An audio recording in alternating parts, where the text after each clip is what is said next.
ஒரு கேள்வி உங்க எல்லாத்துக்கிட்டையும் கேட்க போறேன். அதுக்கான ஆன்சர் 100ல் ஒருத்தர்னால தான் பண்ண முடியும். பார்ப்போம் அந்த 100ல் ஒருத்தர் நீங்களா இருக்கீங்களா அப்படின்னு. நம்ம உலகத்துல 1000 மொழி இருக்கலாம், 1000க்கும் மேலேயும் மொழிகள் இருக்கலாம்.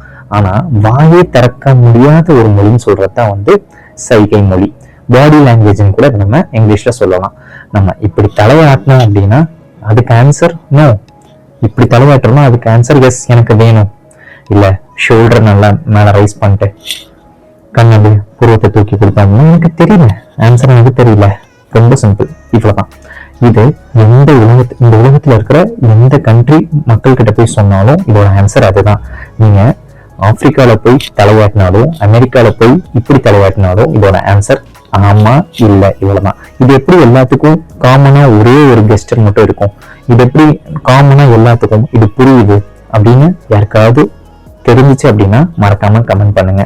சரி, இது பெரியவங்க விட்டுருங்க. நேற்று பிறந்த குழந்தை கூட அதுக்கு ஃபீட் பண்ற மதர் அளவுக்கு அதிகமா ஃபீட் பண்ணிட்டாங்க, அந்த குழந்தைக்கு போகும் ஃபீல் ஆச்சுன்னா கையை அப்படி முன்னாடி கொண்டு வந்து தலையை இப்படி திருப்போம், எனக்கு வேணாம் அப்படின்னு சொல்லி திருப்போம். இதை அந்த அம்மாவும் புரிஞ்சுக்கும். இது யார் சொல்லி கொடுத்தா, அந்த குழந்தைக்கு இது யார் சொல்லி கொடுத்தா? இது தெரிஞ்சிச்சு அப்படின்னா மறக்காம நம்ம சேனல்ல இந்த வீடியோக்கு கீழே கமெண்ட் பண்ணிருங்க. இந்த மாதிரி இன்ட்ரெஸ்டிங்கான ஃபேக்ட்ஸும் உங்க ஹெல்த் ஃபேக்ட்ஸும் வேணும் அப்படின்னா மறக்காம நம்ம சேனலை சப்ஸ்கிரைப் பண்ணிட்டு வாட்ச் பண்ணுங்க.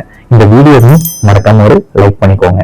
ஆனா எனக்கு ஒரு டவுட் இருக்கு, அந்த குழந்தை வேணாம்னு சொல்றது அம்மாவுக்கு மட்டும்தான் புரியுது.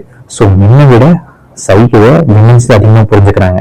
அதனாலதான் ஒருவேளை ஆம்பளைங்க பொய் சொன்னா ஈஸியா பொம்பளைங்க கண்டுபிடிச்சிடுறாங்களோ, மென்ஸ் சொல்ற பொய் என்னன்னு ஈஸியா என்னன்னு கண்டுபிடிச்சிடறாங்கன்னு நினைக்கிறேன். கொஞ்சம் சேஃப்டியா இருங்க.